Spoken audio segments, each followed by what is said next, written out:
Hello and welcome to Artgasm. I'm your host, Allison Moon. On today's episode, I'll be speaking with burlesque dancer and performance artist Rosebud. But first, I wanted to offer one reminder and one request, which is also a reminder. But before I get to that, I just want to say it is springtime at my desk because there are frogs fucking like crazy outside my window. We have a pond in our backyard, and I'm looking at these frogs, and they're making such a racket. I apologize to all of my neighbors, but I also want to apologize to you listeners if you hear them. They're very loud to me, but hopefully it's not catching into the radio too much, and it's not annoying you with its very loud froggy shrieking. Anyway, congratulations on the orgy, frog friends. All right, so speaking of orgies, this is the reminder. This show is about sex and art, both things that our society considers dangerous. As you may have noticed, I casually use curse words, and every episode discusses sex very frankly. I think we discuss it reverently, respectfully, and joyfully too, but the fact is, sex. So some episodes are more explicit than others, and this, I believe, is a fairly tame one.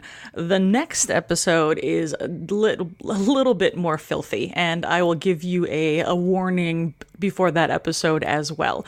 But if you're curious about that one, this is a great time to go ahead and click subscribe so it's delivered into your service of podcast listening as if by magic. Okay, so that's your reminder. Listener discretion, yada, yada, yada. And now the request. As of this recording, there is a bill sitting in the Senate, waiting on a vote. It's called SESTA, and it's got an ugly sibling named FOSTA. Both of these bills are masquerading as ways to curb sex trafficking in America. But they don't do that. So now, whether or not these bills pass or fail in the time between I'm recording this and this is getting into your ear holes, I want to use this as an opportunity to remind you where Artgasm stands. Artgasm and your host, Allison Moon, are undoubtedly, relentlessly, and forever on the side of sex workers. Which is to say, when new legislation affects the workplace of sex workers, to form an opinion, a responsible citizen listens to sex workers. And when sex workers say, hey, this legislation is going to make our already dangerous jobs way more dangerous, you listen to them. Full stop. And that's what they're saying about SESTA and FOSTA. And frankly, what they usually say about pretty much every single piece of legislation introduced by Congress, both conservative and liberals alike, that aims to curb sex trafficking. I think that this comes from an inability to conceive of the difference between consensual sex work and slave labor. And I think the inability to discern between the two stems from some serious sex negativity. There's this intensely puritanical notion that no one would ever choose to do sex work, and that's just incorrect. And to be clear, FOSTA and SESTA are bad for everyone, not just sex workers, as they're trying to hold liable websites for illegal activity posted on those sites, which, by the way, already kind of exists. If a user posts something illegal on Yelp, let's say, the obviously criminal charges can be placed against the user. And civil charges can be brought against the websites. It's happened in the past. If a sex trafficker tries to use a website to advertise, there's already a precedent to bring civil claims against those websites. But there's been a lot of legislation designed to kind of hold sacred this balance between holding a website responsible for stuff that users post. And so what FOSTA and SESTA are going to try and do is that they want to silence free speech on the web, basically. They want to hold places like Instagram and Yelp and blogs and literally any website with a comment section liable for the posts made by users, because they want to be able to shut down websites where consensual sex workers advertise, and more importantly, vet their clients. And this is why it's so dangerous. Many sex workers already have a very dangerous job. And now these bills want to take away any online place where sex workers discuss, advertise, or otherwise navigate their trade. The EFF, the Electronic Frontier Foundation, which is very, very adamantly for net neutrality, is already adamantly against this bill. Sex workers are adamantly against this bill. And Artgasm and me, we're adamantly against this. So, if it's not too late, call up your senator, because I know you've got them on speed dial, and tell them to vote no on SESTA and FOSTA. And even after this bill is dead, people will be listening to this podcast for the first time. And I just want to remind you, it's a really good idea to listen to sex workers about regulating their industry. I know that it might not be a lot of people's knee-jerk reaction. I know that the narratives we get about sex work are so posed to think of sex workers as always victims of their circumstance. And Hollywood has a lot to do with this. So I want to say, I understand. I grew up thinking that all prostitutes were victims. And then I had to meet a bunch of prostitutes, and I had to meet a bunch of sex workers, and I had to meet a bunch of porn performers who were like, actually, this is my chosen job. So just like we listen to automotive workers and steel workers and coal miners and teachers and journalists when legislation affects their jobs, we need to listen to sex workers too. Okay, enough of the soapboxing. I appreciate you listening. I appreciate you allowing me to use my platform to get into the ether and hopefully affect some sort of change somewhere. But let's get on with the show, okay? Rosebud is a professional imp and burlesque artist, a queer necromantic romantic, and a skier hand witch, and theistic Satanist. And an all-around lovely human being. I met them at the Slipper Room Midnight show that Bastard Keith mentioned on the last episode. My trip to New York was filled with many planned and scheduled interviews, but Rosebud and Bastard Keith were spontaneous. I just saw them perform and I was like, I have to talk to you. So last week you got BK, and this week you have Rosebud. Enjoy. Rosebud. Hi. Hello. Thank you so much for joining me. You're welcome. Yeah, I was so excited. Yeah. I'm excited. Oh, good. So I wanted to talk to you because I met you on Friday night, and I was so excited because I loved your performances. So this was at, what's the name of the show? Is there a name for the show? It's not... Oh, that's Mr. Chode's Upstairs, Downstairs. Oh, okay. And I'm in the Midnight set, a.k.a. the Filthy set. The Filthy set. It was pretty filthy. It was, well, I mean... It was fine. It wasn't nearly as much vagina and penis as it normally is. Really? Yeah, man. Oh, I missed out on penis? That's too bad. I definitely saw some vulva. There were 2 vulvas. Yeah, it was pretty vagina heavy. There is a guy, though, that lights stuff on fire with his penis, which is great. Oh, man. I can't believe I missed that. Yeah, I'm sorry. Well, I still enjoyed the show. Next time. Yes, next time. His name is Albert Cadabra. Next time. Yeah. Awesome. It was a really fun show. And, I think it was just fun, kind of flaunting the vice laws of New York City. Anything that gets to do that makes me really happy. Like, oh, vulva and liquor. This is fun. This is a rare combination. They repealed that law. Oh, really? Recently. Oh. Yeah, and we were all thrilled, even though we were breaking it all the time. But it should be. Yeah. Fuck it. Yeah. So. Totally. Yeah. Well, I was living in California for years, and then I moved to Oregon, where strippers, the strip clubs are, full alcohol, full nudity. Very different. Unionized. It's great. Yeah. It's really great. Yeah, so. I know. California and Oregon, very different cultures around it. Yeah, going to strip clubs in California would always be so disappointing because it's you can have a whiskey and no nipples, or you can have an orange juice and nipples. And I'm like, well, but whiskey and nipples go so well together. It seems so wrong to keep them separate. Anyway, so talking to you about your art. So do you identify as a burlesque dancer, or is there I don't know. There's been debate about whether or not I am, from the beginning of my career. And I've been doing it for, 10 years. Okay. Or 11, actually, technically now. Mm-hmm. When I first started, people said that I wasn't. Why? And I thought that I was. Is there some sort of line? I think it's in people's heads. But I felt like I was taking the formula of striptease and reinterpreting it, with my own personal flair, which was I thought the point. But there were a lot of people who felt like my movement and my persona and a lot of times even my music choice was just a little too avant-garde. But I've spent the last 4 or 5 years really trying to sort of forcibly feminize myself and experiment with a kind of I've been sort of performing an experiment of forced feminization on myself and trying what I consider to be drag. It is full on female impersonation. It is my idea of what the ideal woman, might be in like, a comic book or something like that. And so I started out with burlesque studying actually a lot of Weimar artists. So Anita Berber was like my inspiration when I started. But, in the last couple of years, I've gone back and I've watched like all the teaser-ramas and all of the old,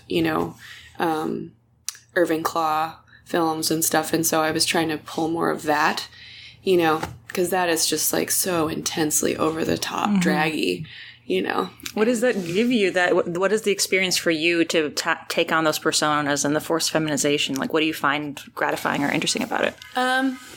Well, I number one, the challenge. It doesn't come naturally to me. I am not naturally a feminine person. People always put that on me. I think because maybe of my bone structure or something, like they'll say like, but you look, oh sure, dainty, and I'll be like, but you don't know me, and so like if you knew me, that I'm like a super butch, like awkward dude, and so for me it was the challenge of trying to be, Patrick Swayze and Tu Wong Fu. Like, that's how it felt for me. Like, he was infinitely more feminine to me than myself when I started. Sure. And so experimenting with that, and then trying to explore a different type of vulnerability, because when I started in burlesque, I was very angry. And it was a really safe place for me to exercise artistically a lot of rage. And that was, at the time, it was really sort of out there and had never been done, at least like recently in the scene. I know that there were lots of artists that came before me, especially in the 80s and like the performance art genre, that was all they were doing. So I wasn't doing anything original. But just in terms of our tiny little community, what I was doing was newish, new-esque. But very quickly, it became like a pattern and it got old. And so it's like time to try something more challenging. And for me, that meant trying to be soft. It's so interesting because I feel like, burlesque obviously has such a storied history. And I think of it as an art form that's both about titillation and subversion. So like, it sounds like almost the expectations with the revival of burlesque is that it's all titillation as opposed to the actual subversive roots of it. And that you, in exploring gender and exploring persona, like you're actually kind of putting the subversion right back in. For me, I know that the audience doesn't understand anything that they're seeing. You know what I mean? Like I know for a fact, because I've been told, like, by other performers and by audience members who've been watching me for years, that they were disappointed in me. Whoa. And, they remember when I used to be weird and like when I used to be edgy and like, so for them, like seeing me when I started, what came naturally to me to explore at the time, that for them was exercising a muscle psychologically, emotionally, sexually, that for them was underutilized. Whereas, for me, it was like the most natural thing. For me to challenge that and subvert it for myself meant going to a place that was safe for them, that they were not excited about. And so it meant actually knowing that I was going to disappoint the audience. And, like, they'd come to know me as the person who was going to spit on them. And all of a sudden I was like, like, I don't know, tantalizingly seducing them. And they were like, what the fuck is this? Like, and, but I don't know. I guess I'm a selfish artist. I do it for myself. I've always said that the reason that I will be raw and like let my true self come out, like through the character, is for the women. I'm there to entertain the women, and I'm there to terrorize the men, and that's all. But I mean, even before I'm there to entertain the women, I'm there to challenge myself. Mm-hmm. Well, it's interesting because it almost sounds like the evolution of like, one expects to be experiencing when somebody's edgy versus what you're saying about what's actually edgy for you is exploring femininity, and how that doesn't necessarily read to an audience, probably because femininity is considered somehow kind of kowtowing to the patriarchy, right? It's a very femme kind of argument about... It's both that... Like, I know that I had a lot of female fans when I first started that they were coming to see me because they felt like I was giving a big middle finger to the male gaze. Mm-hmm. You know, like they felt ownership of what I was doing. And I thought that was great. Mm-hmm. And I really loved that. And I mean, I still am giving a huge middle finger to the male gaze because the men in the audience don't know when they're watching me that I'm not a woman. Mm. You know, they are tricked. They are stupid, you know, and like they see what they want to see, mm-hmm. you know, and there are women in the audience, no matter what I'm doing, that pick up on it, mm-hmm. you know, like they're perceptive enough to pick up on what I'm doing. Mm-hmm. And then there are some that they just feel like left out in the cold because they felt represented by what was going on, and then all of a sudden they don't. And that's okay. And so like when women have come up to me after shows and said like, you know, what happened to you? Mm. You know, I'm like, get up there. Mm-hmm. You know? Mm-hmm. I mean, I went to theater school before I ever did burlesque, and they said like, if you feel like the art that you want to see in the world is not out there, go make it, you know? And so I will say that always, mm-hmm. you know, like if you feel like you're missing out on a representation that you need to see, mm-hmm. then that means you need to get up there and take your clothes off, you know, and you need to, because you'll be good, mm-hmm. you know? And so, but I don't know, I'm kind of like now sort of drifting back and forth between these two, like, more extreme binary representations of gender on stage, and that's really fun, exploring mm-hmm. that, like being in a dress but sort of being more masculine in my gait and my mm-hmm. My gaze mm-hmm. into the audience, and I don't know, I just try not to judge it, and I just try to go with whatever's the most terrifying. Sure. No, I'm a big fan of creating and experiencing the very confusing boner, basically. Or just yes. Like, I'm aroused and I don't know why. Yes. To me, a fearful boner is the best boner.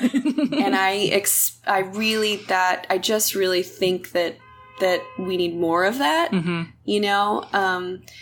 And that's why, like, I don't ever want to knock someone that does classic burlesque. It's fucking scary. Mm-hmm. You know, Dita Von Teese is a master. Mm-hmm. She is a fucking master. Mm-hmm. And like, I wouldn't be here without her. So many people wouldn't be here without her.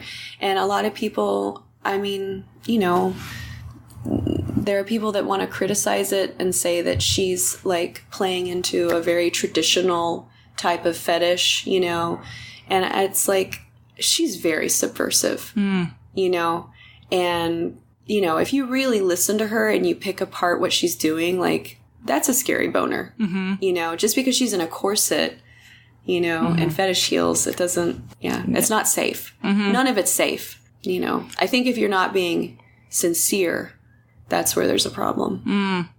Yeah, that's what I love talking to you after the show, and because I had an experience of an audience member and just kind of watching the show, and I can't remember how Bastard Keith introduced you, like what the patter was. Oh, he always calls me like a genderfluid sex beast or something.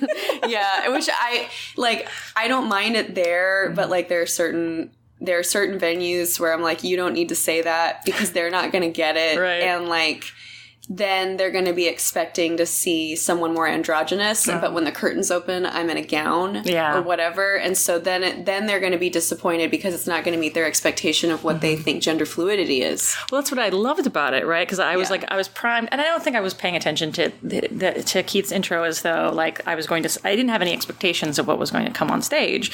But seeing you in I guess it was kind of like, I was so excited because it was like a very like 80s, like, like razor sharp femme, from a Michael J. Fox movie, like the femme fatale from, and I was just like, and I was like, it was so crystal clear that that's what you were playing, but all those subtle codes that you were kind of, that were just under the surface. Because if I had just been looking at this, like, oh, like gorgeous woman with like the long hair and the short and the tight dress that's not going to take off her clothes, but then there, like the way that you just embodied the character, there you were running so many programs in the background. Thank you. You're welcome. But it was like, it was definitely like, and if I had left and not had talked to you, I was like, I probably would have been like, I don't know what was going on there because I couldn't read the program. Mm-hmm. But then being able to talk to you about like your experience of why that character you created, I was like, oh my God, this is so interesting. Well, for me, like, you know, I love theater. I love getting to act in theater and film and whatever. Like, but I mean, for me, burlesque is like a spiritual calling. You don't make money doing it. So you can't be in it for the money. Yeah. You know what I mean? You have to be in it for something else. Mm-hmm. And to me, you know, it is like Minoan, like sex goddess, you know, priestess, cave, like ecstatic dance, religious ecstasy culture. Like for me, that's what it is. It's like super primal. And for me, it is like more on the woo side of things. It's like woo woo, you know? Sure. And I'm outside of burlesque, although I've allowed it to sort of bleed into my burlesque. I'm an occultist. And in the last like 4 years, I switched from being a right-hand path ritual magician to being a left-hand path ritual magician. And one of the most important things that I discovered in like my pursuit of sort of getting to the bottom of my innermost darkness is that comfort is not my friend, you know? And so that in an artistic sense can mean so many things. It can look very superficial. Like for me right now, it manifests in this exploration of the 1980s. Aesthetically, sonically, culturally, it's fucking disgusting to me. Like, I hate, like yuppie culture, like uber capitalism, pastels, you know, like all of it, you know, synth. Yeah. Like it just, like the sax. It's like, all of it makes me super uncomfortable. It makes my skin crawl. But I have discovered that if I can allow myself to kind of like dwell in the same space as that taboo that I find so repulsive, that in there is like something really important that I need to work with. Mm-hmm. Not just work through, but I need to actually be cooperative with it. And I need to make something with it. So right now, I'm making a lot of like vivid vixen kind of evocative, really, I don't know. It's like, I just think it's like this, that my character now, she's become someone who likes to like spend a lot of money on her American Express card, you know, and listen to Lady in Red. Do you know what I mean? Yes, like it's fucking gross. Yeah. But it'll change. She's been a lot of different things, but she helps me do that. But she's she, and I'm not. So. Well, it's kind of the way you described that in terms of the magic that you're spinning felt like people who are trained in martial arts or in like street combat. There's this idea that you're supposed to walk towards the gun. Like if somebody pulls a gun on you, the closer you can get to the gun, the safer you are because you know what to do when it's close to you. It's when you're far away from it that you actually have no control over the situation. Mm-hmm. And so what you describing that, like you're kind of entering the arena and you're walking towards the weapon because then you can manipulate the weapon or you can at least learn more about the weapon in a way that you couldn't if you're trying to find the exit. Yeah. I feel like, I don't know. I spent a lot of my early 20s trying to figure out how to feel safe. And because I wasn't good at creating that environment for myself. And, you know, I had a therapist who once told me, like, you are comfortable on stage. You are most at home on stage. You know, you're not at home anywhere else but on stage because it is the only place that you can control your environment, which is pretty like that. I mean, now at the time when they said that, I was like, oh, that's really obvious and kind of banal. Like I'm paying for this? Yeah, but or just predictable. Like, you know, like how sad, like the performer that is not capable of functioning in the world, but is at home and safe only on stage. And I spent a lot of time looking for that, trying to create that safety. And now I know, I'm a little bit older, I'm a little bit wiser, and now I know that it's really the conflict and the friction within the self where I find peace. You know, me trying to forcibly, like, actualize that safe stuff, it was totally suffocating me personally.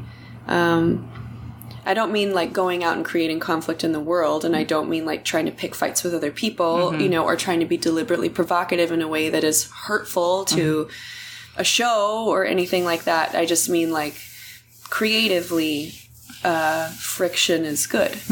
You know, I think if you can focus on allowing that to sort of create life essentially within, then you're actually a lot less likely to go out and do things like pick a fight or be deliberately provocative in an inappropriate situation.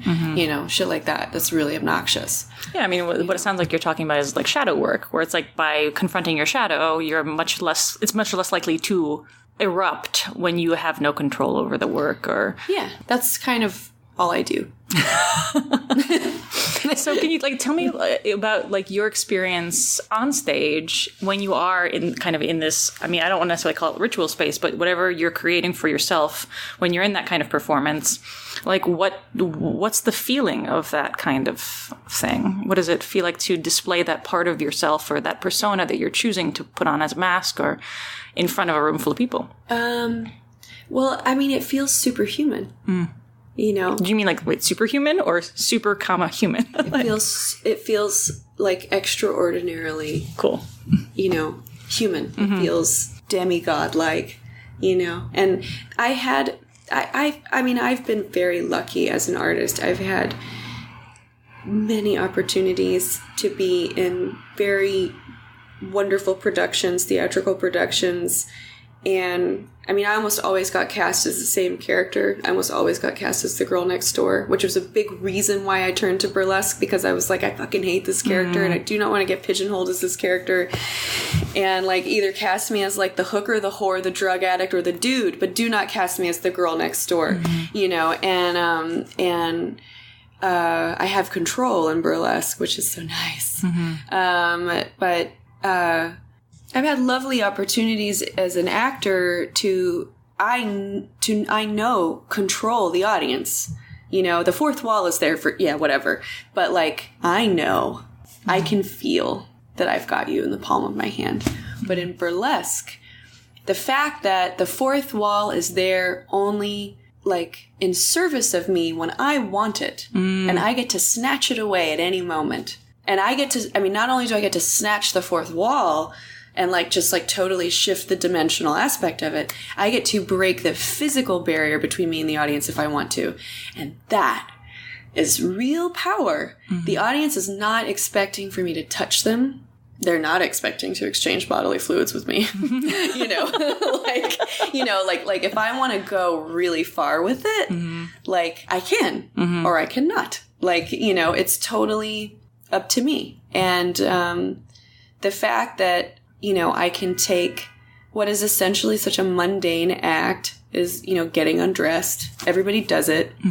And I can turn it into something that is like rapturous. You know, to me, it feels godlike. And I try to use that power for good. That's so cool. And I mean, the idea of audience as voyeur, obviously, you know, it's not a new concept, but the way you just described it, when I think of like, okay, well, theater, like the actors and the audience, you step into a contract of understanding, like, okay, like we're all going to pretend that the other one's not there, really. Like I'm just peeking into this window on this scene, and these people are doing a show, but they're not allowed to look back, which creates a very bizarre power dynamic. So that even though the actor on stage is controlling the gaze, they're not allowed to act as though they get that you're there, or else that would break the illusion. So you're kind of in service to the audience's belief that they're peering in. Whereas what you're saying about burlesque I love that being able to snatch the fourth wall and control the fourth wall and break through it physically. That's something that I never thought about in those terms, but that absolutely is the case. And I think that's one of the reasons why burlesque and even stripping, any sort of thing where the performer is in control of the gaze and the performer is in control of the connection. You're not allowed to touch, but they're allowed to touch you. It inverts the power dynamic so strongly. Yeah. I think it's the best. I have an act that I do. It's the very first act. I did it the night of the inauguration. This most recent inauguration. It's the first act where I've ever spoken. And it's just spoken word. It's just me talking on a microphone. There's no music. There's no nothing. And like interacting with the audience in that way. They're not expecting to have a conversation with me, especially while I get undressed. And when I do that act, I always tell them, at least at the Slipper Room, because I really only do it at the Slipper Room. I've done it at a charity event for LGBTQ people, but that's the only other place I've ever done it, and I think that's the only other place I would do it.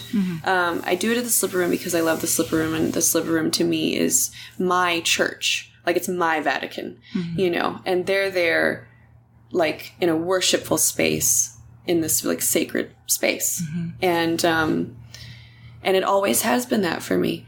And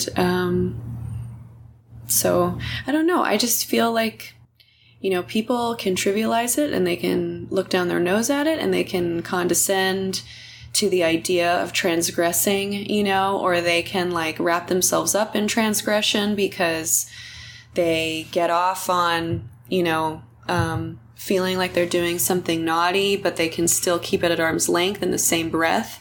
But there's something still revolutionary about, a femme person taking their clothes off because they want to be objectified, because they want you to objectify them, and fuck you if you don't want to. Get the fuck out. Yeah. And we're keeping your money. You know what I mean? Like, I think it's still revolutionary. Because we still sexualize almost all media and certainly almost all advertising, And so I can take all of that and I can assimilate it, I can satirize it, but I can do it in service of my mental health, instead of having to subject myself to it constantly. Well, it makes me think, it makes me want to ask you about, like, your relationship with your body on stage and how you use your body, or like if you maybe have a sense of, like, do you have a dualistic relationship between your mind and your body, or do you feel like your body is like a vessel? Like, what is your relationship in that way? Well, it's so complicated. It's not a simple question I have to. No. When I first started, when I was, like, more, like, slight and androgynous looking, and I could kind of pull off passing as, like, a really slender guy, or being, like, more of, like, a sort of impish kind of feminine figure, I was jealous of the more curvy performers because there's so much power in that. And I really wanted, I have been moved to tears by strippers, it's fucking spiritual, and the exuberance and the joy and the uninhibitedness and the glory of them just being, like, all out with all of it. And so I was jealous. And so but I was exploring my gender at the time. And like I told you at dinner, I was a man for a year. My name was Max. There was a whole thing. and then I was not. Then like we were discussing the binary, there's that old fashioned way of thinking about it, that if you're not one thing, then by default you must therefore be the other. There's only two options. There's nothing else. And the truth is that that's a total lie. So after I sort of transitioned out of being Max, I wanted it to stop being a point of comedy when I took my bra off. Because I had all my bras like super padded out. So I looked really like those are some titties. And then when I would take my bra off and it would hit the floor, it was like heavy. And I would be like totally flat chested underneath. And, it's funny, but I'm not a comedian and I don't do comedy burlesque. Right. So it was frustrating. Yeah. So, and I also knew that I always wanted to do burlesque, and I knew that I was committed to playing female characters on stage, and I knew I was committed to telling female stories on stage. So I got my boobs done, and I also knew from experience of other people's exaggerated, enhanced parts that they can hurt. Like, they can hurt other people. Like, if I slap someone in the face with my tit, it really hurts, because it's heavy. Mm-hmm. And so I was like, it's also like weaponizing yourself. It's a little bit of sugar that helps the medicine go down. All of a sudden, the men started reacting very differently to me. Mm. The men that were not regulars, like the regular, like the cisgendered vanilla straight dudes that come into the burlesque and they're like, oh yeah, take it off, those dudes, they would be like, yeah, and then they would see the act and they would be like, whoa, this person's scary, and it's like, yeah, the titties made you feel safe for a minute, and of course, as someone who really thinks women are very beautiful and loves women and finds women sexually attractive, I'm a breast person. Mm-hmm. I like breasts. And I know that women like to look at breasts, even if they're not, even if they don't have a homoerotic bone in their body. Mm-hmm. They still enjoy it, and so women reacted differently to me too. They just felt like they were getting more. I mean, because literally they were, there's like literally more surface area. So I still feel totally comfortable with my masculinity, having like a sort of femininely enhanced figure. I don't feel like it emasculates me in any way. It just makes it all the more confusing for people, which is fine. Yeah. I think it's okay for them to be confused.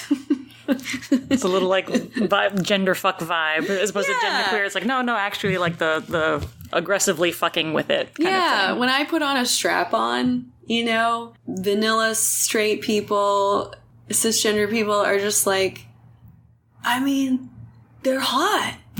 But that dick is like weird, but they're hot. And the only reason that they're saying that is because I know it's because I have like this enhanced sort of aesthetically, traditionally pleasing set of measurements, that's fit a certain standard of beauty. But like, if I can challenge them to like have a fantasy later when they get home, about like some weirdo with a nice rack and like a dick, like, nice. That's great. I think that's healthy. Well, yeah, I mean, it speaks to kind of like kind of the titillation part of burlesque too. Like it's not so much, and please correct me if I'm getting this wrong, but it's not so much about whether or not you create an existential crisis in someone as it is to give somebody something new to be aroused by, or something different that they didn't think they'd be aroused by, and then...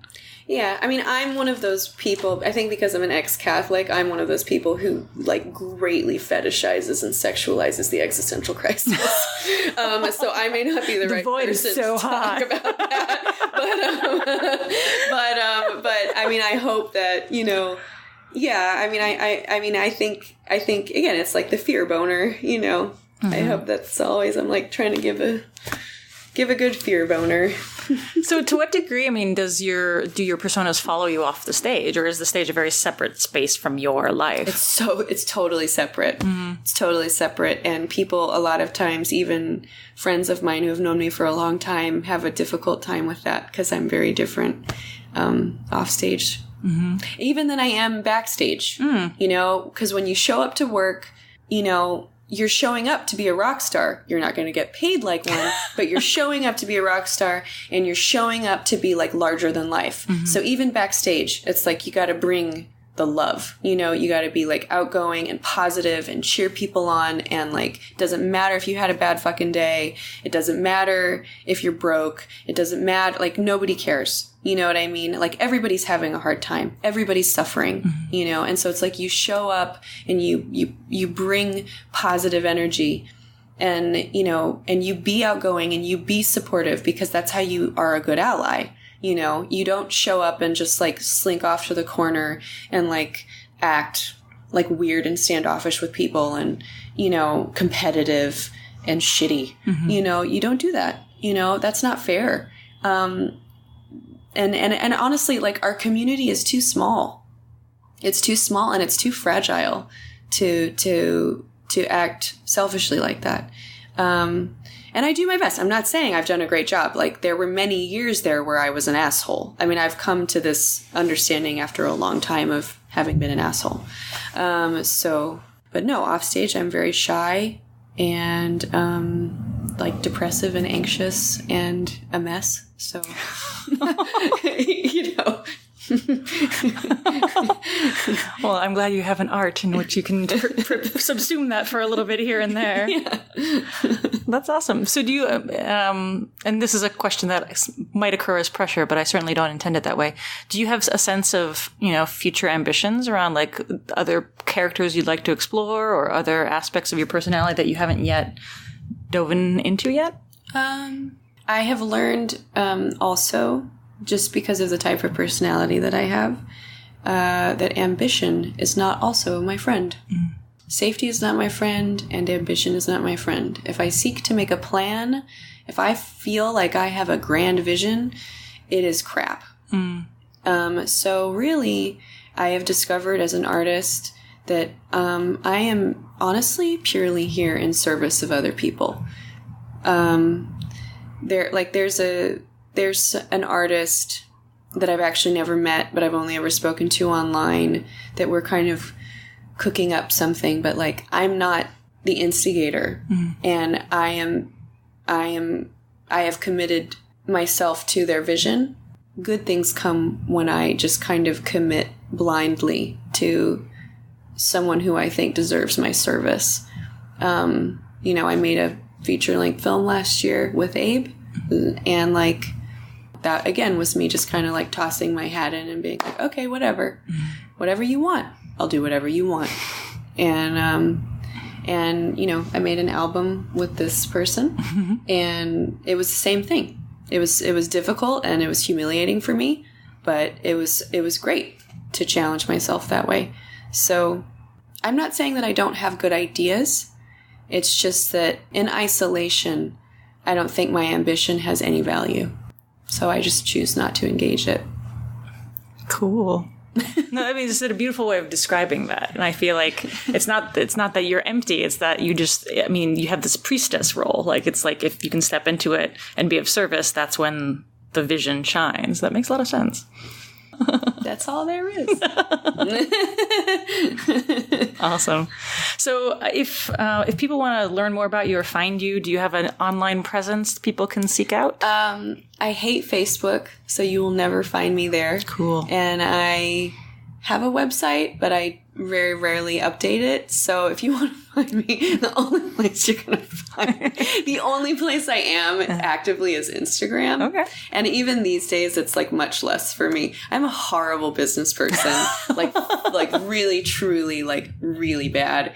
But I am on Instagram like a couple times a week. Okay. So, yeah, maybe someday like, I'll be able to, like, allow someone to help me with that, but, like, not right now. Because it is not my thing. I think there has to be room in the world for people to still exist only in meat space, or not exclusively, but, like, mostly in meat space. And I think I'm endlessly frustrated by how, in order to feel like we are successful as human beings, not just business people, we have to live online. So I think it's... I mean, whether or not you intend it to be like a bold choice, I think I honor and appreciate the fact that you do not spend too much time online. Yeah. I mean, like, I'm definitely a creeper. Don't get me wrong. Like, I'm on there. I'm looking around. I'm just not letting anyone else know that I'm there. Because that's my way. Yeah. But if somebody actually listens to this and they, like, are interested, they can email me. Okay. Like, it's on there. You know, cool. And we'll put that stuff in the show notes. So, and if people are in New York and they want to see you perform, do you have a regular place where you're performing? Always at the Slipper Room 4 times a month. And then I'm at a show called Le Scandal a couple of times a month, which is on 42nd Street at the Laurie Beachman Theater. And then I do a lot of pop-up shows like this, like the show we were discussing earlier, the Illuminati Ball. But yeah, I also do a lot of interactive, like, performance art parties and stuff like that. So I do promote those. So, you know, and also because I've been a professional Dom, so that's where that stuff, it lives. That doesn't really live on stage for me. That lives in, like, interactive, like, theatrical party experience. But yeah, I do Dances of Vice, like, quarterly, and I do the Lust Party quarterly, and anything else that, like, people want to pay me for, pretty much. I will pretty much do it. Sweet. Or also, I will get naked for a good cause also. Awesome. So... I like it. That sounds like a good business card. Yeah. Gets naked for a good cause. Well, Rosebud, it was so lovely talking with you. You're fascinating and so articulate, and I loved being able to have this conversation. Thank you for being here. No, thank you for having me, because nobody ever wants to listen to a stripper talk. So, thank you. I do. Thank you. My pleasure. Lovely. And that's it for this episode of Artgasm. The Instagram that Rosebud has, by the way, since we didn't say it in the recording, is XXRosebuds with a Z. So XXROSEBUDZ. I totally recommend following them on Instagram. They are such an amazing looking person, and they do so many interesting costumes, and really just kind of a fun thing to pop into your Instagram feed. So I definitely recommend following Rosebud there. If you like what I'm doing here and want to support us, please consider becoming a patron at patreon.com/artgasm. Patrons will get special access to patron-only episodes of Artgasm, as well as be able to recommend different artists, different works of art that you want us to explore in future episodes. All right, so until next time, thank you so much for joining us, and I will talk to you soon. Bye-bye.